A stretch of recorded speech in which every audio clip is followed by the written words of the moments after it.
पुनः आप सभी का स्वागत है। हम ओम्बुड्समैन पर ही चर्चा कर रहे थे। हम पहले उनकी विशेषताएं देखते हैं और फिर संक्षिप्त रूप में उसके कार्यों का भी अध्ययन करेंगे और देखेंगे कि भारत में यह किस रूप में स्थापित है। मुख्य विशेषताओं की बात करते हैं तो यह लोक सेवकों तथा कई बार मंत्रियों के विरुद्ध भी जनता की शिकायतों को सुनकर उनकी जांच करता है। उनकी शिकायतों को सुनने व छानबीन के बाद आवश्यक सुझावों के साथ संबंधित विभागों के पास भेजता है। यह एक सलाहकार समिति है, किंतु किसी भी प्रकार की कार्यवाही नहीं कर सकती। जांच पड़ताल के दौरान सत्य की जांच करना, इसके लिए गुप्त दस्तावेज को देखने का भी अधिकार प्राप्त है। मंत्रियों और लोक सेवकों के व्यवहार का निरीक्षण कर सकता है। संसद के कार्यों का निरीक्षण कर सकता है।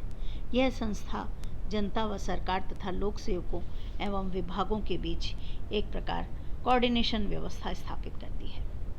यह प्रशासन तंत्र को स्वच्छ बनाने में सहायक है। लोक सेवक इसके भय से नौकरशाहीपूर्ण व्यवहार नहीं करते हैं। इसके माध्यम से न्याय व निष्पक्षता की भावना का भी विकास होता है। ओम्बुड्समैन प्रभावशाली रूप से जनहित की रक्षक की भूमिका निभाती है। इसी संदर्भ में हमने जो इनके कार्यों को देखा तो ओम्बुड्समैन के कार्य दिखाई देते हैं कि बहुत ही बहुमुखी है। ओम्बुड्समैन के अस्तित्व से लोक सेवकों में भय रहता है। वे शक्ति का दुरुपयोग तथा अतिक्रमण नहीं कर सकते। यह संस्था एक माध्यम है जिसके द्वारा जनता और सरकार अथवा लोक सेवक और विभागों के बीच एक संचार व्यवस्था स्थापित की जाती है। यद्यपि इसके द्वारा जनता की सभी शिकायतों का निराकरण नहीं हो पाता, लेकिन वे कम हो जाती हैं। यह प्रशासन तंत्र को स्वच्छ रखने में मदद करता है। लोक सेवक भी जब डरते हैं तो नौकरशाही जैसा व्यवहार नहीं करते और अपने अपने कार्य पद्धति में सुधार लाते हैं। शिकायत दूर करने के अन्य तरीकों की अपेक्षा ओम्बुड्समैन श्रेष्ठ है, क्योंकि यहाँ तक जन सामान्य की पहुँच है।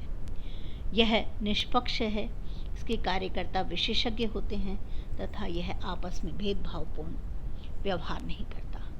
हम देखते हैं कि न्यायालय भी उपर्युक्त कार्य करते हैं। सारे कार्यों को न्यायालय के द्वारा भी किया जाता है, लेकिन न्यायिक प्रक्रिया जटिल होती है, महंगी होती है, समय बहुत अधिक लगता है, अतः साधारण नागरिक इसे नहीं अपनाता। व्यवस्थापिका जनता के कष्ट निवारण की चेष्टा करती है, प्रयास करती है, लेकिन एक व्यक्ति अपनी व्यक्तिगत शिकायतों की याचिका इसमें नहीं दे पाता है और ना ही उनसे उनके समाधान की आशा रखता है। अतः ओम्बुड्समैन एकमात्र उपयुक्त संस्था है जहां प्रशासनिक कार्यों के प्रति आम नागरिकों की शिकायतों का समाधान सुलभ होता है। लोकतांत्रिक शासन व्यवस्था में इसका महत्वपूर्ण प्रभाव होता है।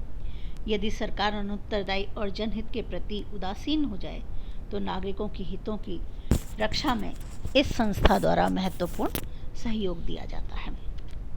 यह संस्था देश के संवैधानिक आदर्शों की रक्षा करती है, प्रशासकीय पक्ष की देखभाल करती है, राष्ट्रीय कानूनों के नियमों के निर्माण के संदर्भ में इसकी भूमिका महत्वपूर्ण होती है।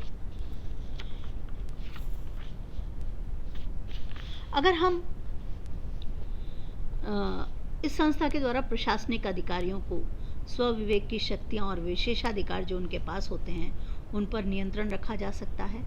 लोक प्रशासन में कार्य करने वाली संस्थाओं में होने वाले भ्रष्टाचार और अनियमितता पर रोक लगती है और समाज में नैतिक मूल्यों का प्रसार होता है। बात करते हैं ओम्बुड्समैन का भारतीय रूप, लोकपाल और लोक आयुक्त के संदर्भ में।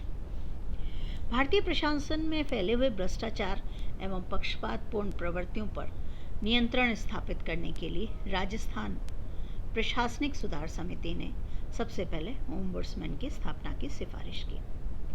अप्रैल 1963 में डॉक्टर लक्ष्मीमल सिंघवी ने इस प्रकार के संस्था की मांग की तथा संस्था को पीपल्स प्रोक्यूरेटर का नाम दिया, किंतु उनकी इस मांग की ओर कोई ध्यान नहीं दिया गया।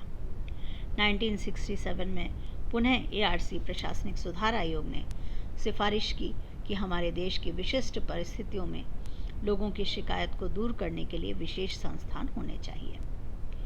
एक प्राधिकरण केंद्र व राज्यों में मंत्रियों अथवा शासन के सचिवों द्वारा की गई प्रशासनिक कार्यवाहियों के विरुद्ध शिकायतों के लिए जांच के लिए होना चाहिए। और इस सिफारिश के बाद भारत सरकार ने 9 मई 1968 को लोकसभा में लोकपाल विधेयक प्रस्तुत किया। सन 1971 में पुनः लोकपाल विधेयक प्रस्तुत किया गया, किंतु 5वीं लोकसभा भंग होने पर यह विधेयक भी पारित नहीं हो पाया। 26 अगस्त 1985 को पुनः रखा गया और एक संयुक्त प्रवर समिति नियुक्त की गई। 1989 में राष्ट्रीय मोर्चा सरकार ने एक नया लोकपाल विधेयक प्रस्तुत किया, जो भी अधिनियम नहीं बन पाया। 13 सितंबर 1996 को HD देवगौड़ा सरकार ने एक नया लोकपाल विधेयक लोकपाल रखा गया, लेकिन वो भी लोकसभा भंग होने के कारण नहीं हो पाया। 2 बार क्रमशः 2001 और 2004 में भी लोकसभा विधेयक के कारण विघटन के कारण लोकसभा विधेयक को अधिनियम का रूप नहीं दिया जा सका। वर्तमान स्थिति यह है कि देश में भ्रष्टाचार की स्थिति उसी तरह से बनी हुई है। सन 2011 में समाज सेवी अन्ना हजारे ने लोकपाल बिल लाने की मांग सरकार के सामने रखी और इस बिल में प्रधान न्यायाधीश सहित प्रधानमंत्री को भी इसके दायरे में लाने की बात कही। अतः केंद्र सरकार और अन्ना हजारे के बीच में मतभेद हो गया। प्रशासनिक भ्रष्टाचार के निवारण के लिए कई राज्यों में लोकायुक्त अधिनियम स्वीकार किए गए हैं। 18 राज्यों में लोकायुक्त का पद बना हुआ है।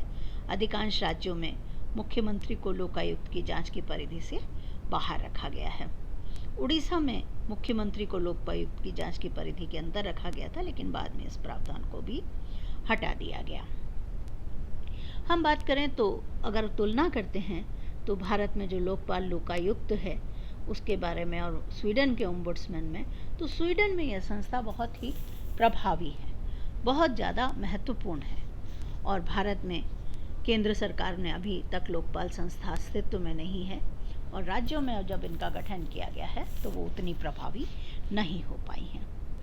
स्वीडन में ओम्बुड्समैन प्रधानमंत्री और अन्य मंत्रियों के विरुद्ध जांच नहीं कर सकता, लेकिन भारत में लोकपाल के दायरे में प्रधानमंत्री को भी लाने का प्रस्ताव रखा गया। राज्यों में मुख्यमंत्री को भी इसके दायरे में लाने का प्रयास किया गया था।